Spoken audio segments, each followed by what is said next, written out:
Hello students. So in my last lecture I have discussed about the principle of reversibility. I hope all of you go through my last lecture. So today's lecture I will discuss about the lateral shift. Now what is lateral shift? Suppose when we pass a ray through a glass slab, then what will happen? The reflection phenomenon will happen. Okay? Reflection phenomenon means change of the path of the light after incident on the surface of the medium. That is called reflection phenomenon. Now when reflection phenomenon happen, then the light will change its path. The light will change its path. So how much change? What change?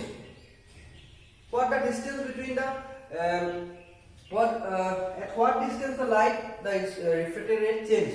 That change is known as the lateral shift. Lateral shift means the perpendicular distance between the incident ray and the refracted ray. Okay, the perpendicular distance between the incident ray and refracted ray. Now what will be the perpendicular distance? Just see this diagram. We consider one glass slab, that is x, y, x dash, y dash. Okay? Here a ray is incident on the glass slab at the surface of xy. AO is the incident ray. After reflection, as suppose we consider this is the rarer medium and this is the glass slab is the denser medium. Okay? So after reflection, the light will refracted like this. That means it's come towards the normal. So OQ will be the what? Refracted ray. Now how much the light deviated? How much light deviated from the incident ray? That is, if we extend this incident ray through dotted line, okay, it will goes like this. And this is the refracted ray.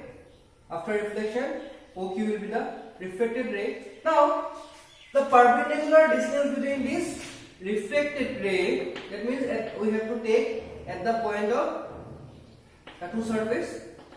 This is the where we draw a perpendicular QK. This distance, that is the distance between this will be the incident ray. If there is no reflection, the incident ray will go like this. So this we can consider this will be this dotted line is the incident ray, and the distance between the refracted ray is known as the lateral shift. That means QK. Suppose we take as a small d. QK will be the lateral shift. Now, what is lateral shift? The lateral shift is the distance, perpendicular distance between the refracted ray and the incident ray. That means how much the refracted ray deviated from the incident ray. That is the lateral shift. Okay. Now we will derive the equation for the lateral shift. We are going to derive the equation for the lateral shift. Now here we draw normal n dash and m dash. Now since this is the incident ray, so this will be the angle of incidence. Suppose we consider I. We take this angle as I. Okay, and this angle is the angle of reflection. So it will be R. It is R. If this is I, it is R. Then this will be this angle equals to this much whole angle. This will be equal to this much. So this will be this whole angle is I minus R. So this angle will be the I minus R, because this incident angle is equal to this whole angle, opposite vertical angle. Again, this is R. So if we want to find this angle, so we have to subtract the angle of reflection from the angle of this whole angle, that is I. So this angle will be the I minus R. Okay. If this is angle R, this is also R, because these two normal are parallel. These two normal are parallel. So this equals to, this angle equals to this much R. Okay. Now, so this is I, this is R, this is I minus R, this is R. Okay, and this is D. Okay. Now we consider again, since this is perpendicular to the incident ray, so this will be right angle, that is 90 degree. This angle will be right angle. So OQK is a right angle triangle. Okay, OQK is right angle triangle. Right angle triangle. Now consider, we take first some triangle OQK. From triangle OQQ, that means OQK. So what will be the sine I minus R? Sine I minus R. Sine ratio means perpendicular by hypotenuse. So here, what is perpendicular? Equals to QK.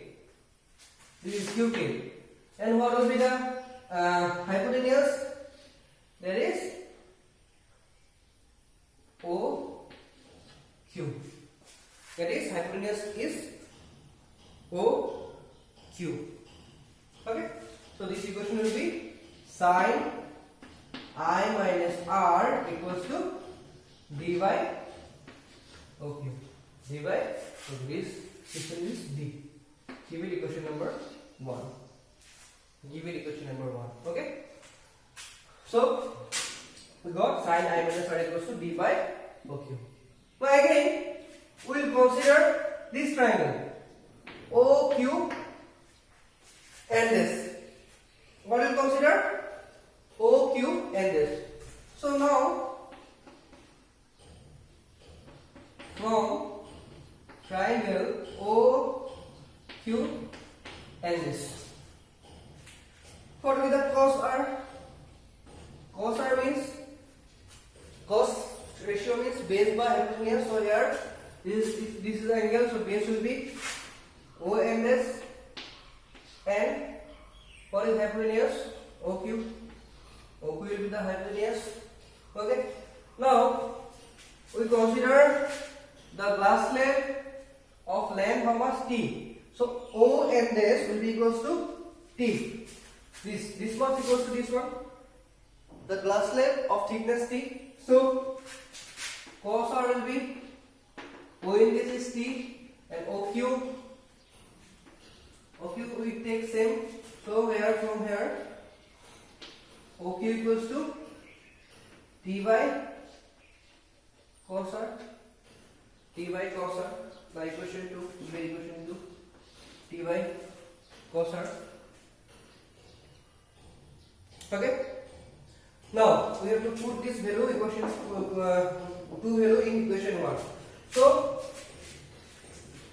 from 1 and 2, suppose consider we put this value. So here this will be sine I minus R equals to D by, what is OQ? T by cos R. T by cos R. So here that means D will be equals to how much? Sine I minus R into T by cos R. So this is the equation of lateral shift of a glass slab. Okay. So D we will get D equals to sine I minus R into T by cos R. Okay. Now see this equation. Okay. So see this equation. Now tell me the lateral shift Okay. From principle we can say that the lateral shift on a glass slab is depend upon the what property, thickness of the thickness of the glass slab. Okay, thickness of the glass slab. It will increase with increase in thickness of the glass slab. It will increase with increase in thickness of the glass slab. And angle of incidence. If the angle of incidence will be more, the lateral shift will be more. That means if we increase the angle of incidence, then the lateral shift will be also increased. And if we increase the incident angle, then what will increase also? Refractive index. Okay, refractive index also increase. So again we can say from here, if the refractive index is more, then the lateral shift will be more. Okay, so this is all about the lateral shift in a glass slab. Lateral shift in a glass slab. Okay, so just go through today's lecture about the lateral shift, and this is very important topic for your syllabus, from your syllabus. So just go through this. This is very simple. Just we have to all know about the geometry. So we use the geometry because it is geometrical object. So all the derivation will derive by using geometry. Okay. So it is very easy. So just go through this and try to okay. And I will give some numerical problem related to this lateral shift. Okay. So thank you.